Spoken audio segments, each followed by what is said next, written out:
I never thought I'd be writing something like this, but here I am. My name's Mark, and for the past 6 years I thought I had a pretty good marriage with my wife Lisa. We met in college, got married right out of it, and honestly, things seemed fine, or at least I thought they were. She's a sharp chick, a bit bitchy sometimes, but I always figured that was just her personality. She's the kind of woman who can flip from sweet to icy in a second, and I guess I got used to that. But lately, I started noticing some weird stuff. Small things at first. She was more distant, secretive about her phone, and sometimes she'd get this weird look in her eyes when I'd ask her about her day. She'd brush it off, call me paranoid. I'd find her texting late at night, stuff she'd hide behind her back when I walked into the room. Little things, but enough to make me suspicious. I didn't want to jump to conclusions, so I kept quiet, hoping maybe I was just imagining things or being paranoid. Then, last week, I found out the truth. I was home early from work. I'd been feeling a little off, so I decided to surprise her. I was about to walk into the bedroom when I caught sight of her phone lying on the bed. It was unlocked, which surprised me because she normally keeps her phone locked tight. I wasn't snooping, I swear, I just wanted to see if she was okay. But when I looked down, I saw the screen was open to a message thread. And what I read, it floored me. It was from a guy named Jason. They'd been talking for weeks, maybe longer. It was obvious from the messages that they'd been having sex, the way she described it, how she was so turned on, and how she loved that he knew her so well. I saw photos too, not explicit but enough to know they'd been doing more than just chatting. I felt my stomach drop. I could feel my blood boiling. I didn't even confront her right then. I just backed out, clutching her phone in my hand, trying to process what I'd just seen. I was so angry, so betrayed, but I also felt sick. How could she do this? After everything, after all the years I'd spent trying to be good to her, support her dreams, build a life together. And there she was, cheating on me with some guy who, from the way she described him, was probably just a rebound or maybe even just a fling. But the fact that she lied about everything about us, that's what really cut deep. The next day I tried to talk to her. She was bitchy right from the start, defensive and dismissive. "You're crazy," she said. "You're imagining things. Jason's just a friend. You're overreacting because you're insecure." She looked me right in the eye and lied like it was nothing. I could see the guilt in her eyes, but she just kept spinning these stories, trying to gaslight me into doubting what I knew was true. I felt like I was losing my mind, but I knew better. I'd seen the proof, and I wasn't going to pretend I didn't. That night, I couldn't sleep. I kept staring at the ceiling, replaying everything. The betrayal stung more than I expected. I started thinking about all the moments we'd shared. How many times I'd trusted her with my heart, and she'd just thrown it away for some guy. I wondered how long she'd been doing this, if she'd been lying about everything, about her feelings, her love, our life together. It hit me hard. I was in a marriage that was built on a lie. I had to decide what to do next, but I knew one thing: I couldn't stay silent. I had to plan my next move carefully, because this wasn't just about finding out she cheated. It was about how I was going to deal with it. The morning after I found out, I knew I couldn't just brush it off or pretend it didn't happen. I needed to see her again, face her, get some answers. I felt a mixture of rage, heartbreak, and something colder: determination. I wasn't going to let her keep lying, not anymore. I decided to wait until she came home from work so I could confront her in person. I wanted her to see I wasn't just some fool who didn't see what was happening right under his nose. When she walked in that evening, her usual bitchy smirk was there, but I could see the faint shadows of guilt behind it. She tried to act normal, as if nothing had changed. She came into the living room, leaning on the doorframe, flipping her hair like she always did when she was dismissive. I didn't waste time. "I saw the messages," I said bluntly, staring her down. Her face flickered like she expected me to be more emotional, more broken. Instead, I was cold.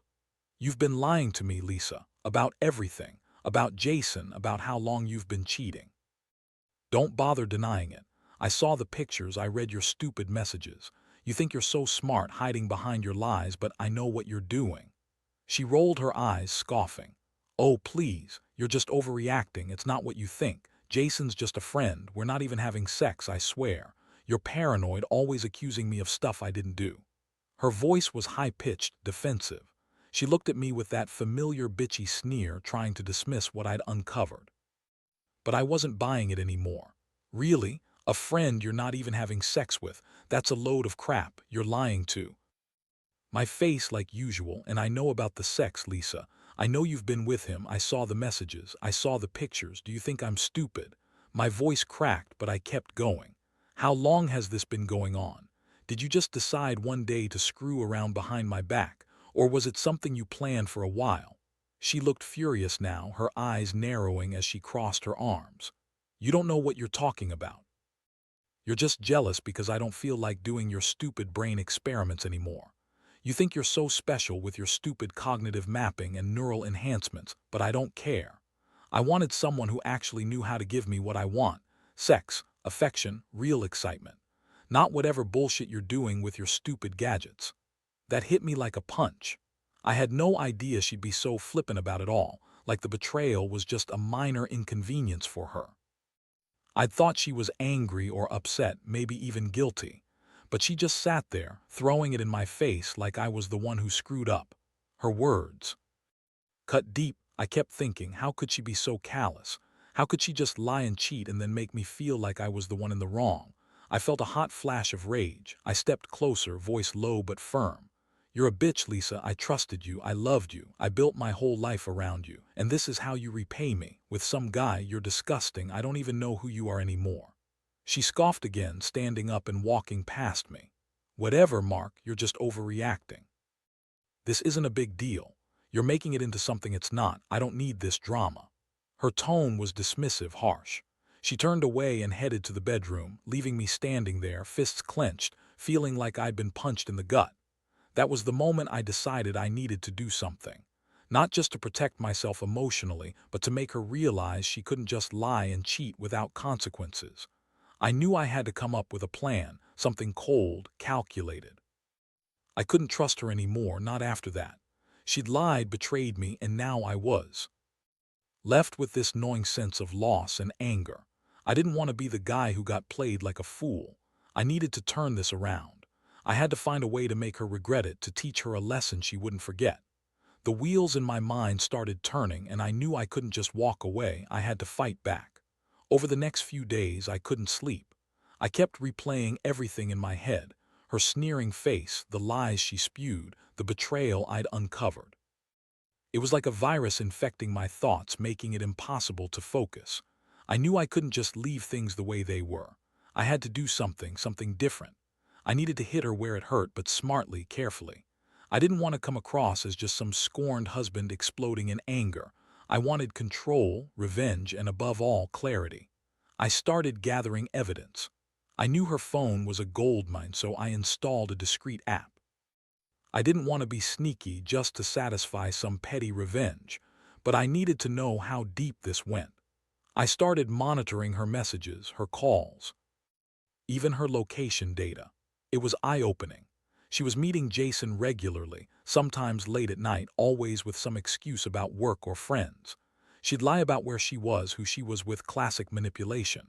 But I had all the facts now. That gave me a strange sense of calm, knowing I was one step ahead. While I was doing this, I also started paying attention to her moods and routines. She was bitchy all the time, snapping at me over nothing, throwing tantrums about the dumbest things. She was angry, bitter, like she was trying to justify her cheating to herself. I realized she was trying to gaslight me into thinking I was crazy or insecure. She'd say things like, "You're paranoid," or "Why do you always think someone cheating on you?" It was classic projection. I started noticing little things: her phone disappearing, her hiding her texts, even her changing her passwords. She was covering her tracks, but I was already in too deep. One night, I decided to confront her again, but this time with a plan. I wanted her to admit everything, or at least show her I was no longer the naive guy she thought I was.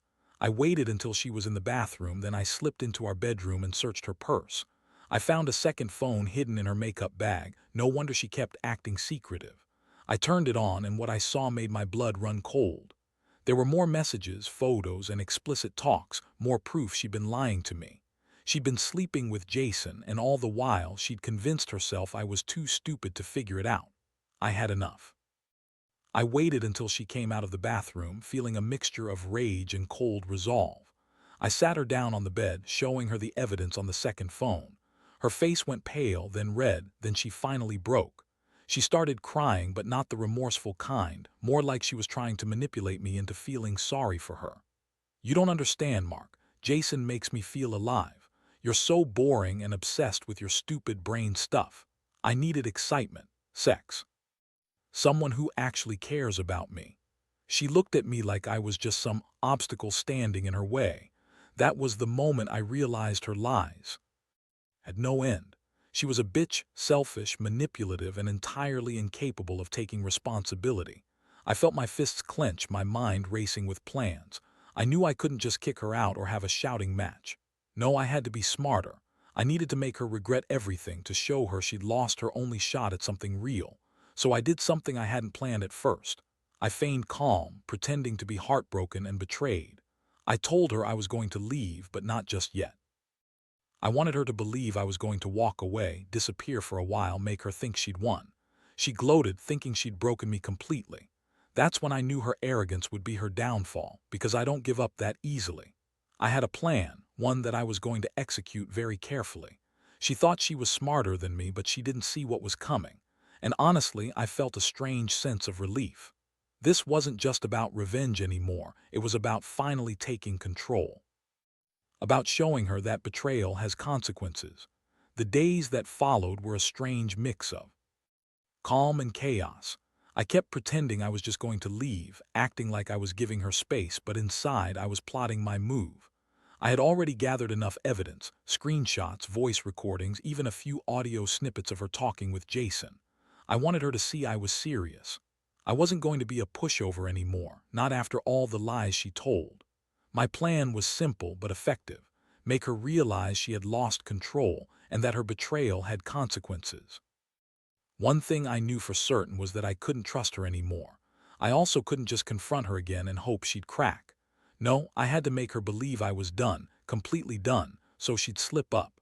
That meant playing the emotional target, acting broken, while secretly setting everything in motion. I started talking to a lawyer, drafting up the paperwork for divorce, and also digging into her financials. I needed to show her I wasn't just going to walk away empty-handed. Meanwhile, she kept acting bitchier, more dismissive, like she was proud of her little affair. She'd go out with Jason, come back late, and sneer at me like I was the one who was crazy. That only fueled my desire to ruin her. I set up a small hidden camera in the bedroom just to catch her and Jason in the act if they ever crossed the line again. I wasn't planning to play the hero. I wanted her to slip up, to see she wasn't untouchable. One night, I decided to push her a little. I called her out about her lies, about how I'd been spying on her and how I knew everything. She looked furious, like I'd crossed some line. She spat at me, "You're a control freak. I don't care what you think you know. Jason makes me feel alive and you just can't handle it. You're just jealous because I don't want your stupid brain experiments anymore." I felt my blood boil. Her words didn't matter anymore. I'd already come to terms with what she was. I calmly told her, "If you think I'm just going to sit here and watch you cheat behind my back, you're dead wrong. I'm done pretending. You want Jason, have him. But don't come crying to me when you realize you've lost everything."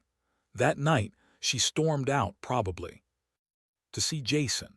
I sat alone, watching the footage from the hidden camera. There they were in our bed, caught on video. The proof was unambiguous. It was overwhelming, but strangely, it felt like a weight lifted from my shoulders. I was finally in control. I knew what I had to do next.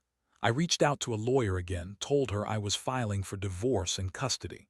I also made a plan to confront Jason, not with anger, but with cold, calculated facts. I wanted him to understand I was serious about ending everything. I knew she'd try to spin it, lie her way out of it, but I had enough to make her regret ever crossing me. I wasn't just going to walk away. I was going to make her pay for what she did. This was my life, my dignity, and I was reclaiming it, piece by piece, starting now. The day I finally went through with the divorce papers, I felt a strange mix of relief and rage. It was like closing a chapter I'd been stuck in for too long. I knew she'd try to fight me, spin her lies, or even try to manipulate the situation, but I had everything documented. The evidence was airtight. I didn't want her to weasel her way out of it. Honestly, I just wanted her to understand that cheating and lying come with consequences, and I was the one who finally decided to make them stick. Once I handed over the papers, she lost what little control she thought she had. Her bitchy attitude turned into outright fury. She screamed, called me all sorts of names, accused me of being paranoid, basically doing everything she could to distract from the truth. But I stayed cool. I knew her game. I knew she'd try to gaslight me to make me doubt myself, but I was done doubting. I'd seen enough to know she was a liar and a cheater. I didn't need her approval anymore, and I definitely didn't care what she thought. My plan was to let her burn herself out. I kept quiet when she yelled and insulted, but behind the scenes, I was making my move. I told my lawyer to start the custody process, and I informed her that I had all the proof of her affair, hoping she'd realize she'd lost the game she thought she was winning. I also began severing financial ties, transferring accounts, removing her access to joint assets. I didn't want her to think she could manipulate me anymore, not after she'd crossed every line. I'd already made up my mind. I was going to make this as painful for her as possible, but in a way that she couldn't deny the truth. The final blow came when I confronted Jason face to face. I didn't want to be a petty asshole, but I needed him to understand I wasn't someone to mess with. I met him at a coffee shop, calm but deadly serious. I laid out all the evidence, the messages, the photos, the voice recordings. I told him I knew about everything, and if he ever tried to contact my wife again, I'd make sure he regretted it. I wasn't threatening him out of anger. I was laying down the law. I wanted him to realize that crossing boundaries with my wife wasn't just a mistake, it was a war he couldn't win. He looked panicked, trying to deny everything at first, but I had the proof. I didn't need his apologies or explanations. I just told him, stay away from her. Stay away from my life, or next time I'll make sure you regret it more than you ever thought possible. That was the moment I saw the fear in his eyes. I knew I'd made my point. I won't lie. There was a part of me that felt good about it, about finally getting some measure of revenge, even if I wasn't proud of the way I did it. As I walked away from that meeting, I felt a strange sense of satisfaction. Not happiness exactly, but relief. I'd taken back control. I'd shown her she couldn't lie or cheat her way out of what she'd done.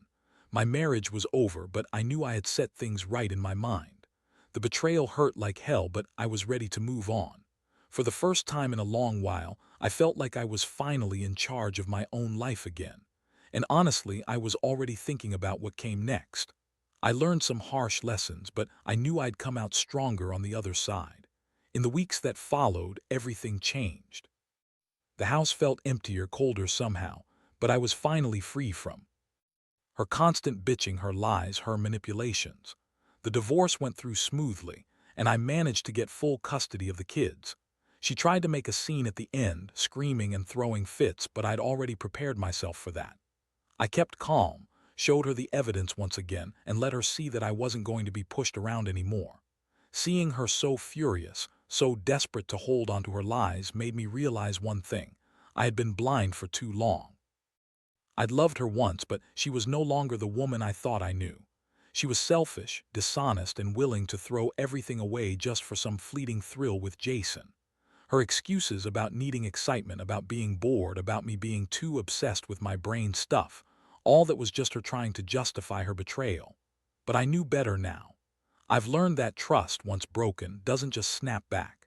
It's gone, replaced by a bitter truth that you can't ignore. I've also learned that revenge isn't about petty payback or hurting her outright.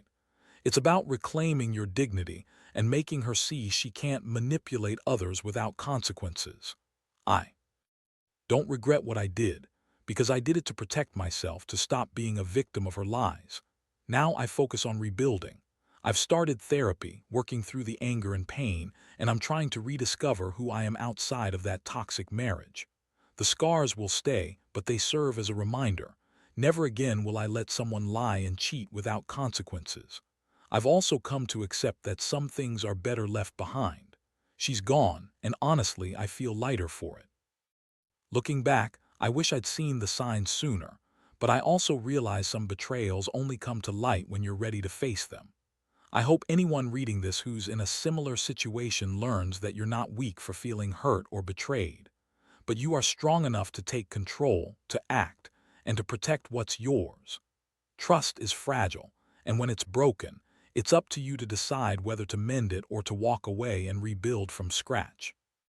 This whole experience has changed me, made me more cautious, more aware, but it's also made me more careful about who I trust and more aware that sometimes you have to take matters into your own hands to ensure you don't get played. I can't say I'm over it all yet, but I can say I'm finally moving forward. And that's what matters most.